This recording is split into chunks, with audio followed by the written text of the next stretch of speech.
السلام علیکم، بسم اللہ الرحمن الرحیم۔ تو آج میں بتاؤں گی وہ کون 5 لوگ ہیں جو روزہ نہیں رکھ سکتے رمضان کے ٹائم میں، رمضان کے پاک مہینے میں وہ لوگ روزہ نہیں رکھ سکتے۔ دیکھیے ویسے تو ہر انسان روزہ رکھ سکتا ہے، جس کے پاس صحت ہے، جس کے پاس ہمت ہے، طاقت ہے، جو جوان ہے، جو بیمار نہیں ہے، جو اپاہج نہیں ہے، جو کسی بھی ایسی طرح سے سامنا نہیں کر رہا، کسی بیماری سے نہیں جوجھ رہا ہے۔ اس کے علاوہ جو نارمل لوگ ہیں وہ روزہ رکھ سکتے ہیں، اور ہر انسان پر روزہ فرض ہے۔ جو بچے ہیں جب وہ بالغ ہو جاتے ہیں ان پہ بھی روزہ فرض ہے، اور ہم پہ اور آپ پہ بھی روزہ فرض ہے۔ پر کون کون لوگ روزہ نہیں رکھ سکتے؟ تو دیکھیے جو لوگ سفر کی حالت میں ہوتے ہیں، جو سفر میں ہوتے ہیں، وہ روزہ نہیں رکھ سکتے ہیں۔ آپ کی مرضی، اگر آپ پھر بھی چاہتے ہیں روزہ رکھنا تو آپ رکھ سکتے ہیں، پر سفر میں روزہ نہیں رکھ سکتے ہیں، ٹھیک ہے۔ دوسرا، جو ماں دودھ پلاتی، جو ماں بچوں کو دودھ پلاتی، وہ روزہ نہیں رکھ سکتی ہے، کیونکہ اس کو روزہ رکھنا اتنا ضروری نہیں ہے، کیونکہ وہ پہلے ہی بچے کو دودھ پلا رہی ہے۔ جب وہ کھائے گی تب بھی بچہ کھا پائے گا، وہ کچھ کھائیں گی پیئیں گی نہیں تو بچے کے لیے بھی پریشانی کا سامنا کرنا پڑے گا، دودھ سوکھ جائے گا، دودھ نہیں آئے گا، اور بچہ بیمار ہو سکتا ہے اوپر کا دودھ پی کے۔ تو بہت زیادہ دھیان رکھیں، جو مائیں دودھ پلاتی ہیں وہ بھی روزہ نہیں رکھ سکتی۔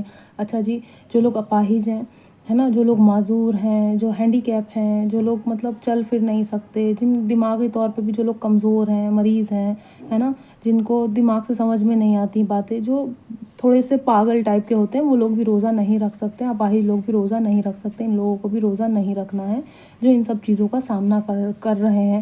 اور بیمار، جن کے ڈائبٹیز ہے، جن کو شوگر ہے، اور جن کو ہارٹ پرابلم ہے، جن کو اور بھی جن کی دوائیاں چل رہی ہیں، تو وہ لوگ بھی روزہ نہیں رکھ سکتے، جو لوگ دوائیاں چل رہے ہیں، اور جو پریگننٹ ہے نا، پریگننٹ عورت کو بھی روزہ نہیں رکھنا، اس کے لیے روزہ نہیں آیا۔ پر ہاں، اگر آپ کے اندر اتنی ہمت ہے، اتنی طاقت ہے، اتنی قوت ہے، آپ رکھنا چاہتی ہیں تو آپ رکھ سکتی ہیں۔ اگر آپ کے ساتھ کوئی کمپلیکیشن نہیں ہے، اگر آپ کسی دوائی کے ساتھ مطلب ٹائم نہیں گزر رہا ہے آپ کا، کہ آپ کوئی میڈیسن نہیں چل رہی، تب بھی آپ روزہ رکھ سکتی ہیں۔ اور اگر آپ کی کوئی میڈیسن چل رہی ہے، آپ پہلے سے ہی کمزور ہیں، اگر آپ کمزور ہوں گے بچہ بھی کمزور ہو جائے گا، بے وجہ بیچارے بچے کو پیٹ میں کچھ پرابلم کا سامنا کرنا پڑے، یا پھر آپ کو، تو جو پریگننٹ عورت ہیں وہ بھی روزہ نہیں رکھ سکتی ہیں۔ تو ان باتوں کو بہت زیادہ دھیان رکھیں۔ بیمار لوگ، اگر آپ کے گھر میں کوئی بچہ بیمار ہے، وہ ضد کرتا ہے کہ روزہ رکھنا ہے، تو اس کو منع کر دیں، ہرگز کے روزہ نہ رکھیں۔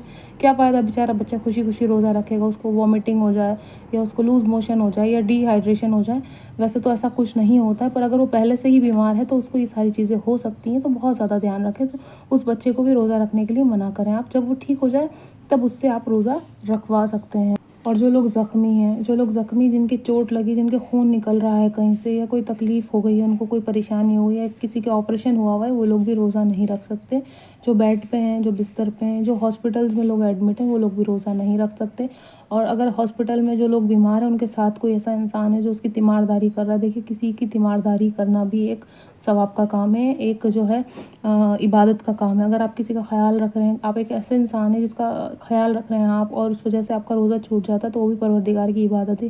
کسی بیمار انسان کا خیال رکھنا، کسی کی خدمت کرنا، اور کسی کا خیال رکھنا، یہ بھی ایک عبادت ہے۔ تو پروردگار کو ہر حال میں یاد کرتے رہیں۔ اگر آپ کا روزہ چھوٹ جاتا ہے اور اس کے باوجود بھی اگر آپ روزہ رکھنا چاہتے ہیں، ان سب چیزوں کے بعد، اگر آپ پریگننٹ ہیں، آپ روزہ رکھنا چاہتی ہیں، اور جو دودھ پلانے والی ماں ہے وہ بھی روزہ رکھنا چاہتی ہے، ان ساری پریشانی اور پرابلمز اور بیماری کے باوجود بھی اگر آپ روزہ رکھنا چاہتے ہیں، آپ پریگننٹ ہیں، آپ پھر بھی روزہ رکھنا چاہتے ہیں، آپ دودھ پلاتے ہیں بچے کو پھر بھی آپ روزہ رکھنا چاہتے ہیں، آپ اپاہج ہیں، آپ پھر بھی روزہ رکھنا چاہتے ہیں، آپ سفر میں آپ پھر بھی روزہ رکھنا چاہتے ہیں، آپ بیمار ہیں، آپ پھر بھی روزہ رکھنا چاہتے ہیں، تو آپ روزہ رکھ سکتے ہیں۔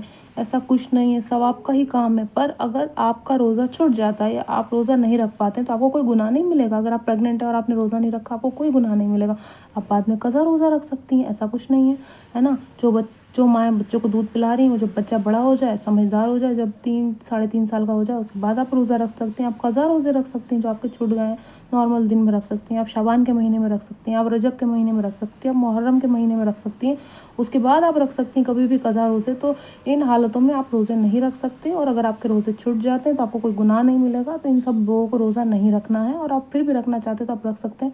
جیسے کہ میں آپ کو ایک بار پھر ریپیٹ کر دوں، کون کون لوگ روزے نہیں رکھ سکتے؟ جو بیمار ہیں، جو تھوڑے پاگل ہیں، یا جن کو سمجھ نہیں آتا، یا پھر جو اپاہج ہیں، جو پریگننٹ عورتیں ہیں، جو دودھ پلانے والی مائیں ہیں، یا جو لوگ سفر میں ہیں، تو یہ سب لوگ روزہ نہیں رکھ سکتے۔ اس کے باوجود اس کے باوجود بھی اگر آپ عبادت کرنا چاہتے ہیں بنا روزے کے، آپ نماز پڑھنا چاہتے ہیں آپ نماز پڑھ سکتے ہیں، آپ کسی کو روزہ کھلوانا چاہتے ہیں آپ روزہ کھلوا سکتے ہیں، آپ کسی کو سحری کروانا چاہتے ہیں آپ سحری کروا سکتے ہیں، ہے نا۔ کسی کو پانی روزے کے بعد آپ کو جوس یا جو بھی چیزیں ہوتی ہیں کھجور وغیرہ آپ وہ دینا چاہتے ہیں تو آپ وہ بھی دے سکتے ہیں۔ اگر آپ کا روزہ چھٹ جاتا ہے تو آپ قضا روزہ رکھ سکتے ہیں، تو ان حالتوں میں آپ روزہ نہیں رکھ سکتے۔ میں نے بتا دیا نا جس طرح سے کہ جو دودھ پلانے والی مائیں ہیں، جو پریگننٹ ہیں، جو پاگل ہیں، جو بیمار ہیں، جو اپاہج ہیں۔